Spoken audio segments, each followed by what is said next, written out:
ekyo kye kiri kitya ate wali kyekiriwo kuliko ka performance kadde kamasavu nnyo nnyo mwebale kusiima abawagizi bobadde bakumisinga bbanga lyonna abawagizi bange babadde bamisinga naye nange kyenkoze ekinene kiri nti kwefuula bigger and better this time. So essaawa yonna era music agenda kuba droppinga, tulina music omupya ajja era bo bennyini bensavinga kuba banteekayo ate be banzijayo. Ebiseera bisinga ffe tuba tumanyi nti omuyimbi bw'alawo nga tapafominga nnyimba ze azeerabira tuseemu ku kaseera noga nti ani lyrics zibuzeemu bali baana bange enzaala bazaale so tosobola kwerabira mwana wo manyage birthday ye lunaku bwazakula so baana bange so sobola berabira so tosobola kwerabira luyimba lwo kizibu. Abantu bakuwadde gundi bakwelukamize bulungi nnyo nga we baali bakwagala bbanga. Yes, abantu bampadde welcome y'amaanyi nnyo mbadde sigisuubira naye y'amaanyi nnyo alhamdulillah nebaza Allah. Twali ku parliament nakulabakaawo nga nawe ogenze ku nsonga oba oliawo eziri mu abayimbi gwe nga gwe personally ng'omuyimbi kikyali kikututte? Nze ndi member wa federation era buli kikwata ku federation kinkwatako. So federation ng'erinayo meeting erinayo session yonna nina okuba part of it era nali part of meeting eyali going on. Ensonga yaffe era still ya copyright era kugitambuza bwe tuti kutereeza kano kawaayiro kano katereeza kino kibeere nga kitegeerekeka nga kiri bwe kitegeerekeka bwe kityo. Gwe ng'omuntu kikuaffectinze kityo ky'okuba nti copyright ye Uganda teteredde bulungi nnyo ku side eno? Kyaffectinga because oyimbira emyaka mingi okufuna ssente nnyingi ebiseera ebisinga which is so bad. Ate n'ekirala kituleetera okuba nga tetusobola competinga bulungi n'abannaffe bali kubanga olw'okuba oluusi akasente kajja mu ngeri ya musoobasooba. So kinayambako oba oluusi oli awo omuyimbi aba yayimba oluusi nga talina na ssente zisobola mutwala mu ddwaliro naye ng'oluusi ate bwe tukibala mu ngeri ya copyright nga weeri omuntu asobola okwesastaininga oluusi nga alina n'ennyimba bbiri zokka oba oluusi. Yes. Abantu ki abakuyembeko mu jjana eno gy'obaddemu oba oli awo kurikavalinga okomerawo ddala bwoti? Abantu abanyambyeko bangi okusookera ddala muzeeyi wange na mikwano gyange Humphrey Nabimanya, ninako sister wange Julian Katamba, then mukyala wange, then ne mikwano gyange mingi. Bwe namenya omwomu abalala bajja kunyiiga. So bangi nnyo. Yes. First and foremost byayitingana bingi nnyo oba olaba nga tetunakufuna side yo nga gwe omuyimbi ekyakuviirako kubanga ogenda mu rehab? Ebiseera ebisinga it is mental health.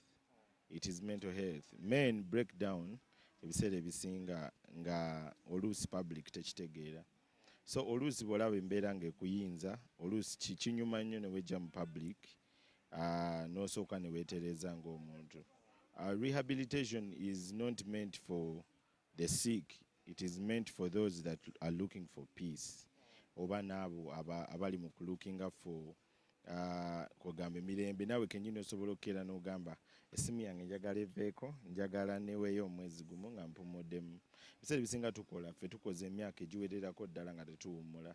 So sometimes I think nti mu lugendo lwo ng'omuyimbi bw'oba ng'obadde oyimba, sometimes it is important. Yes. Bangi bali mu mbeera oba oli awo tulaba nga bali mu depression balina engeri gye bayita mu life nga it's difficult to them naye tebalowooza nti basobola okugenda eyo batyayo actually batya ogenda mu rehab. Ebiseera ebisinga nze kyendaba ng'ekizibu kyandibadde nti oluusi balakinga abantu abasobola obadvisinga to make such a move. It is not a wrong move. Ate ebiseera ebisinga nti kikuyamba nnyo n'okweresetinga kazibe goals and visions.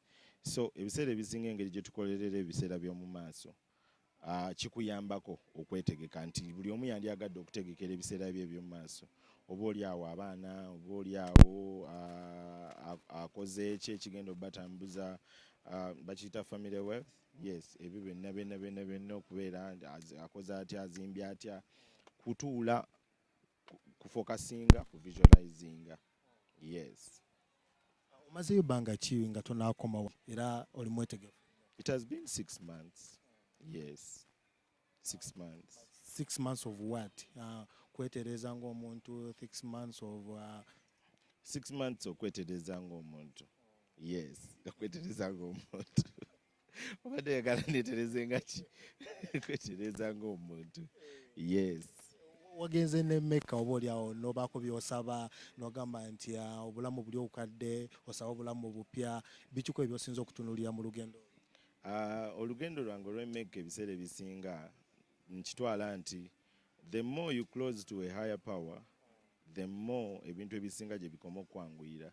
So kati nze ebiseera ebisinga bwe mbeera kumpi ne Katonda buli kimu kinnyanguyira. So nze era ebiseera ebisinga guno mulundi gwakubiri nga ngenda e Makka.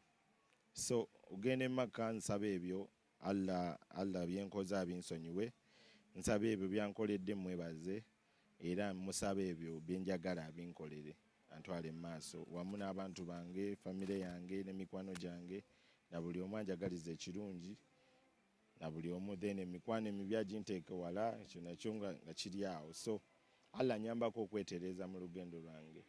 Yes. Okumiwa omukyala wamusanze otya? Ndaba ne wano ku performance ozze naye. Mukyala wange, she's my greatest supporter. So si buli lunaku nti atambula. So lunaku lumu luno obadde tulutwala okubeera nti lunaku lubadde lunene gye tuli. So we had to all witness what is happening. Yes. Gaga boy ageye yogade tegamusumbuwa nnyo otali awatali security. Ekyo kati kiri between her and them. Kati nze ekyange naye kiri between me and her. Era nze mukyalo wange aba wange. Era nze mba sisobola, nze sisuubiriza kye sirabye. Yangamye ti wakomyewo n'owagala ejjambi yange ogenda noonya buli ate kati nva ku nnyumba ya Mungu, buli kimu nakitadde wa Allah, buli kimu nakimuteeredde, buli kibadde kinkyalenjinga Allah ajja kiyinza, yajja kisobola. Wali toliwo abingi ebyayogerwa bacriticizing nga bagamba nti oba embeera gye walimu oba oliawo gwe yagyeteekamu. Buli omu waddembe okwogera buli kyayagala. Omanyi space weeri buli omu alina freedom eyogera buli kimu kyayagala, but what is the truth behind? Nate oluusi abantu abamu aboogera bwe batyo nabo bambi babeera concerned gy'oli, baba bakwagaliza, baba bakwagala. So oluusi nkitwala nti even if it is a negative criticism, it is still a positive one. Nkitwala nti kiri positive, nti oluusi omuntu anfaako mu ngeri yonna. So sikitwala nnyo ng'ekiri awo ekinteeka wansi. Obulamu obuliseetinze okulaba nga tetuddayo mu mbeera eri gye twalimu, okulaba nga buli kimu kitambula on smoothly.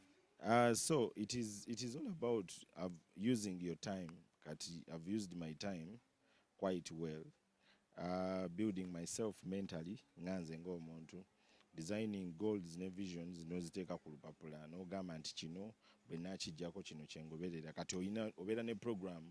Ebiseera ebisinga tubeera mu nsi nga tukola bukozi, tukola bw'osasula rent, bw'ofissawo akasente n'omala n'ogulayo akamotoka nga obeera mu disorganized environment. Naye oluusi kati kusinziira ku plan z'oba olina essaawa eno n'ekirala tukulidde ddala, gwe nange tukuze. Kati essaawa eno yakulaba nti kye tuzzaako oba future y'abaana baffe oba future y'abantu baffe ebeera bright. Kati tetusobola kuddamu, bw'oba oyise mu nsobi ekuyambako okwetereeza. Ate oluusi kirungi nnyo n'ogifeesinga nga tukyali ku gino emyaka, kubanga ku myaka ate gigenda mu maaso tekiba kyangu. So nze nkitwala nti time yange ngikozesezza bulungi era buli kimu kigenda tambula bulungi. Nzikiriza nti okugendayo kyali necessary, naye ate era olina ku ebyo by'oluzinze mu kaseera k'obadde ng'oli. Yes, you lose a lot. Naye bw'obeera ne support system ng'esobola okuprotectinga ebimu ku ebyo, ekyo which is good. So nze abantu bange bagezezzaako okuprotectinga kino nakiri, era ebyonoonese si bye biri awo, damages si ze nnyingi. Ate engeri gye kiri nti mu buli lugendo waliyo okusasula fees. So oluusi losses z'okola ze zimu ku payment gy'osasula egenda okuteeka ku kkuba ettuufu. Yes. Bwekubanga nti nga nkulisayo yonna ebbanga gy'obadde, ekibuuzo kyange kiri nti mu mbeera gy'obaddemu obadde owuliriziganya ne mamisu oba? Leebadde mbadde mpuliziganya na mukyala wange.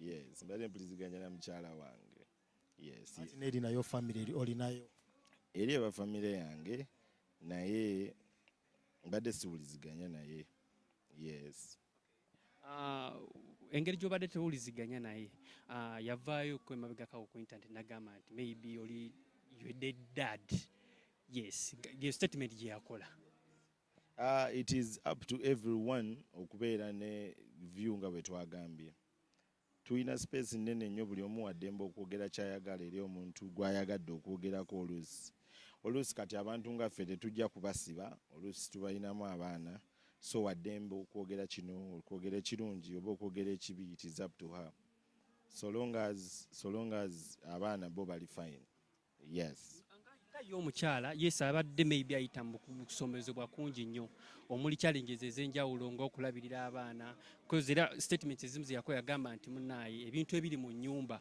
oba osanga oba oli agenda bitunda asobole okuba ng'alabirira abaana kati eyo ye story ate gye simanyi naye bwe naaba ngitegedde era njajja addressinga yes